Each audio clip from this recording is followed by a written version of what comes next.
Alrighty, ladies, gentlemen, everything in between. Welcome back to another episode of Midnight Oil Motorsports. My name's Ian, and welcome back to the channel. I almost just knocked over my sippy cup, which I haven't introduced yet, but this one's full of coffee, because again, it is early today.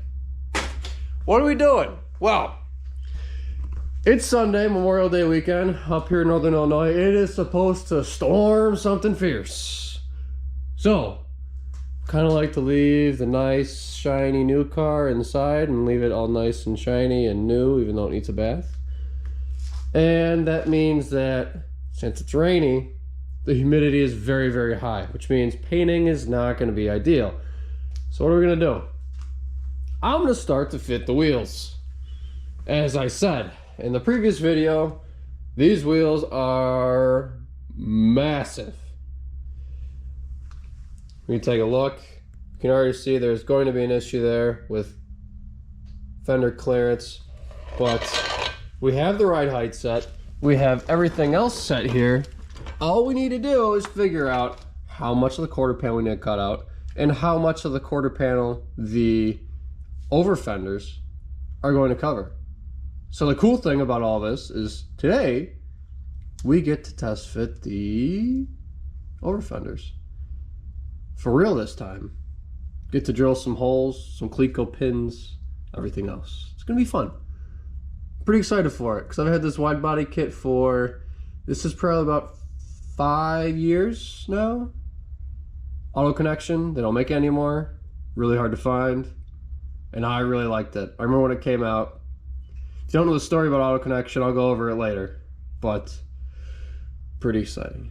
Very, very excited about this. So I'm probably gonna end up starting on the other side because this is my nice shiny, well, nice and new quarter panel. It's only partially shiny. And I would like to do this one second. If I mess up on the other one, at least it's not brand new. So we're gonna get over there. It's gonna be less ideal for recording over there, but that's just what I'm gonna do. And I'm going to enjoy every single second of it. So, let's get to it. Alrighty, so we are on the passenger side of the car after cleaning up from yesterday and getting everything together. We're a little behind, but that's okay. Takes a little bit of time. I'm not trying to rush this because it needs to be done properly. So, a couple different ways to do this. Greg Peters from the Car Passion channel has a great video about setting up your suspension to make sure it's not going to rub and everything else. At the end of the day, I know this is going to end up rubbing a little bit. They're 15 by 11s on a Miata with 285s. I mean, they are gigantic. But in the rear, I really don't want it to rub because I'm going to have that wide body kit. And it's a very expensive wide body kit. Well, it was a very expensive wide body kit. I got it for a really good deal. I had a buddy actually 5-6 years ago find this on Facebook Marketplace because he knew I wanted it and hit up the guy. And at the time, since I was 17 years old and right out of high school and only worked at O'Reilly Auto Parts, I was a little upset with how much money I paid for it. But now, whew, let me tell you, I got a spanking deal.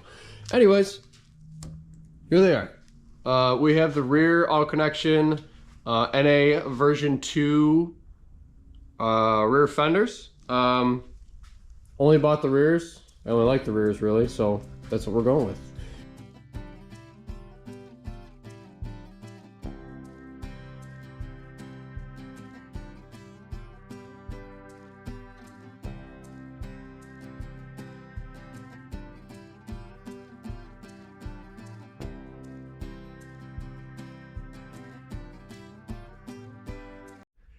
All right, so after quite the break, we just got a tornado warning, and Sky was angry. So the dog and I went into the basement and chilled for a little bit, and I had to calm him down because he don't like storms. But anyways,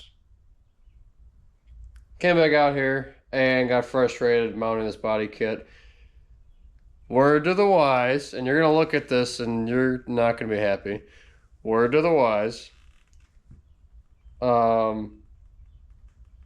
mounting fiberglass reinforced parts sucks, because you got to remember, especially body kits, they're using the same mold over and over and over and over and over again. And what's going to happen is the mold is going to start to, what's it called? The mold's going to start to deform, and it's going to start to make the parts not be regular. So that's kind of what I'm fighting here, especially with this two-piece over fender. It's very hard to get right. On top of that, tape does not like to stick to the plastic up here. So I had to improvise here and use duct tape. Not happy about it, but I'm sanding this all down anyways. I'm getting that plastic dip off. If you are not painting a body kit and not painting a car, do not use duct tape. This can take off clear coat. This can take off e-coat on the fiberglass. This can do a lot of damage. So I do not recommend it. My painter's tape though just wasn't cutting it, because these do fit very poorly. But that has to be expected, unfortunately. So here's what I got. We got everything all fitted up here. You can see that the gap here, there's going to be a little bit of gap. I knew that going into it. And this isn't really pushed in all the way yet either, down yonder. It's actually kind of hard to see. There we go. Down yonder. So I'm going to do something about that. But this pushes way too far that way when this is hugging the back of the wheel well here. So the difficulty I was having is if I mounted this, then I couldn't mount this. And then if the top part lays behind the bottom part, so I couldn't mount this part first. So I was sitting here kind of fighting it for a little bit, and I wasn't too happy about it, but we've got it pretty close here. So if I bring this over and kind of hold it, you can see that there's only just a little bit of gap there. And again, I know going into it, these aren't going to fit perfectly. That is, again, something you kind of have to accept. Fiberglass over fenders are not going to fit perfectly without modification. Now, I can live with this, right? I mean, I could look at this all day and cry about how that's not perfect, right? I mean, it's pretty close, but it's not perfect. We're going to be real there. But it's pretty good. And you can actually tell when the other guy who mounted these, you can tell that he was having difficulty mounting them because this hole is hogged out bigger than these. So the other thing is instead of using rivets like a lot of people use to permanently mount these, I'm going to be using riv nuts. Riv nuts are great because you can remove these body panels in case I need to see what's going on underneath it, see if it's rubbing, see if, see what's going on back there. I can take this on and off as many times as I want before I actually commit to it. So, that being said, there is another tool that I have that I'm going to use. Let me just snake it up from here. I got these a long time ago, and I've used them once. But now I get to use them again. It is a Cleco pin set. Now, what's a Cleco pin? There's these dingle hoppers. Now, how do they work? You can see that there is a tip in there, and you use one of these pliers. Set them up in here. Let me see if I can do this with one hand. Probably not. There we go. Maybe. Feel I got it. Oh. Boop. Boop. There we go. We use the pin and you push it down, set it in the hole, and then when you release this, you can see that it opens up. So this acts as a temporary rivet for when we are fitting everything. Now, the nice part about this is that the temporary rivet makes it so that if I screw up a little bit, I drill a small hole, screw up a little bit, oh no, I gotta move this over a little bit and drill another small hole. It's a lot easier than taking rivets in and out. And the fact that I still have to strip this down means that this is all going to be okay if I need to weld up a hole or two. So we're going to soft commit to how this is mounted right now and see what kind of adjustments I need without the duct tape on there. So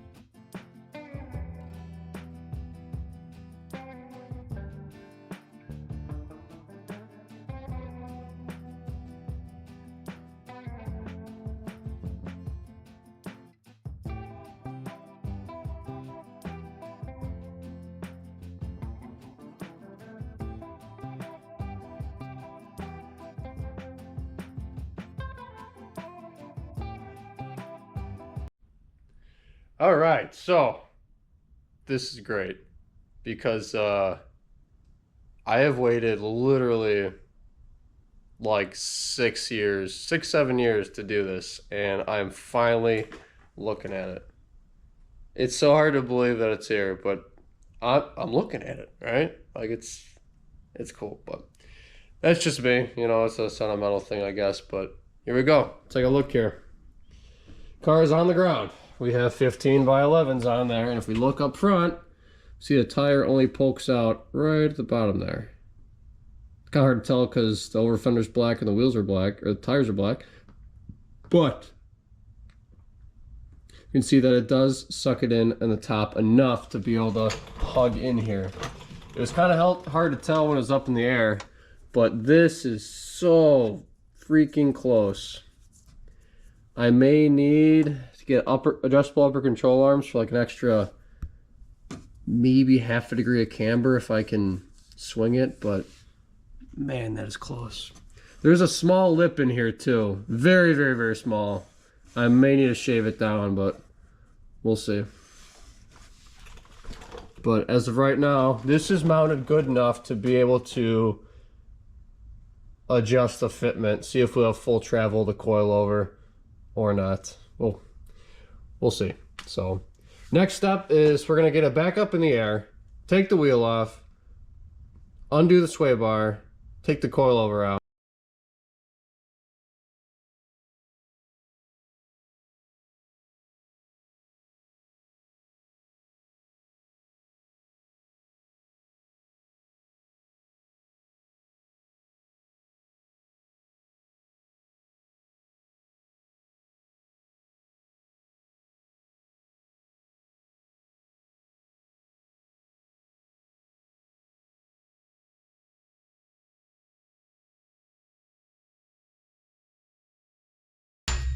So as you just saw, we got the coilover out of there. Sway bar disconnected. So what does all that mean? It means right now we've got nothing holding up our suspension besides the bushings and the control arms. So when I jack up on this tire, I'll be able to give the full suspension range whether that coilover allows it or not. So, and if it's gonna fit like this, it's definitely gonna fit with a coilover in there. Because the coilover is just gonna stiffen it up so that it doesn't go all the way, you know, all the way up. But this will allow me to do that. Like I said, I already know the quarter panel is gonna hit here. What I'm really curious about is if this wheel is tucked up enough to be able to tuck in behind this over fender. So we'll see here. What happens? We'll see together because I haven't done this yet. So see how easy it jacks up here? Nice and smooth. So I hit stuff behind me. I'm not paying attention. Look at that. with the camber I got now, I will be able to tuck tire, which is not the goal here, but that just means that these are going to work. So I'm hitting something now. Now, if I look in here, again, I can almost guarantee I'm hitting the quarter panel right now. If I look in here, oh yeah, we are making sweet, sweet love to that quarter panel right now.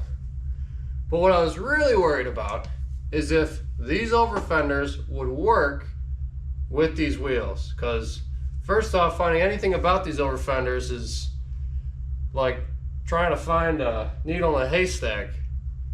Because you see a lot of guys running them for stance cars. You don't see a lot of guys running track car fitments on these. So kind of difficult. But so I'm kind of going in the realm of the unknown here. So just so all you guys out there know who want to run 15 by 11s, if you can find yourself a set of the Autokonexion version 2 NA flares, they're gonna work.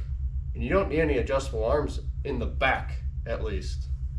But yeah, wow. I mean, I have literally the width of this light worth of room here, and no more. You can hear actually where I get pretty close there. Wow. All right, so we got this side mounted. It's test fitted up. It looks pretty good. It's a lot easier to mount this side than the other side. If I take a guess, it's probably because the bond will work on the other side, or it could just be, like I said earlier in the video, fiberglass molds, when you use them a whole bunch, then the shape tends to change a little bit. So on this side, we know from the other side, we don't need to cut this high. Okay. What I'm gonna end up doing right now is the same thing as the thing I did on the other side, which is I'm going to center punch a few of these holes here, mostly the end ones, so that we know where everything is. And then I'm gonna end up taking Glico pins, putting them in here to make sure everything's all hunky-dory. Then I'm gonna take a marker, this time a white marker, trace this out. Yes, we did on the other side because we thought we were cutting just slightly further down from there. We're not doing that this time, obviously, but we are going to need to know how far up the over fenders are, because even though we're not getting very close to it, we want to know where they end, right? Excuse me, I need a Dr. Pepper. Anyways, this side's fit up all real nice. The only thing is, from this side compared to the other side, the passenger side, there is a slight overlap with the tail light. Very, very slight. I'm trying to adjust it and get it to where I want it, since I have to do a whole bunch of work on that side anyways. But this side is perfect. In fact, there's about a finger's worth of gap in between the tail lamp pocket and the rear of the over fender. So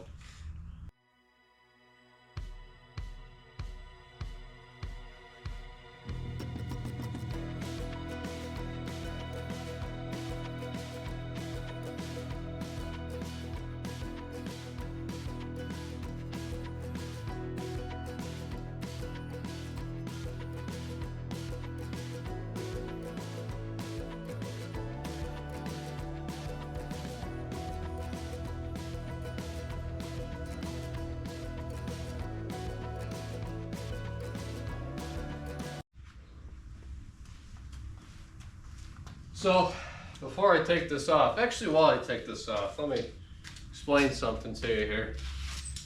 I remember why I replaced this quarter panel. And it was because, again, when I was 16, 17 years old, I was much more of a sculptor than I was a body man, right? So I realized very, very quickly, doing all of that, how much easier it was on this side compared to the other side. So, that's nice.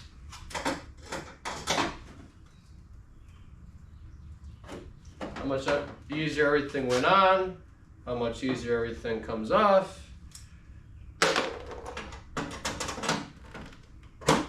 Why I cannot stress enough, why you shouldn't plastic up your car. Because while it was great at the time, it definitely is not great now. I'm regretting it very, very much now. But at the time I thought, oh, I'll just take it off in a couple years and finish up my body work, right? Well, a couple years turned into 6. So, yeah. Here I am fixing my mistakes. And now, as you can see, I'm not struggling. You probably saw on the other side there how I struggled to put the Cleco pins in. This was not a struggle. This was very easy. Everything's very evenly spaced. It's almost like it was designed to be like this. I wonder why. Sometimes I kick myself, but I'm gonna make that side work without a shit ton of Bondo. Without a butt ton of Bondo. So, anyways, so yeah, as I explain myself here, make this all one clip just to make it easier on myself for later, I guess. Because obviously all 24 people love my raw and uncut footage here. We are only going to cut about 2 to 3 inches above this wheel arch here. So we're going to go from about, from about here and go around town.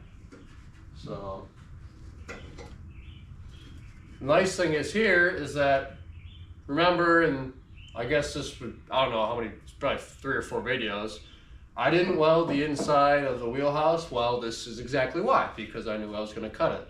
The other side I was fighting with it because, well, at the time, I wanted a wide body kit, but I didn't have it. So, I digress. Now I got this on here, I can now give this a good old trim, tap everything up, and see if the wheel hits.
so there's a real big storm starting to come through the area, so I gotta get inside here, but I grinded everything down, put some self-etching primer on it, and put the fender on.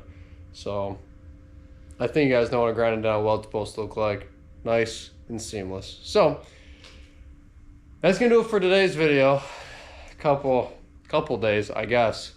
But I hope this shows exactly what to do and also what not to do when cutting for over fenders. So I'm gonna leave you with the car. Looking mighty fine on this side.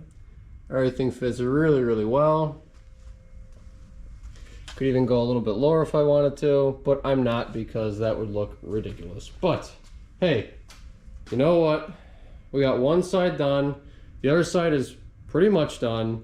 It just needs a little bit of body work. But this side just needs riv nuts and it's pretty much ready for paint. So anyways, that's gonna do it for today's episode. Thanks for watching. If you liked it, throw a like. If you liked me a lot, consider subscribing. If you got any questions, leave a comment.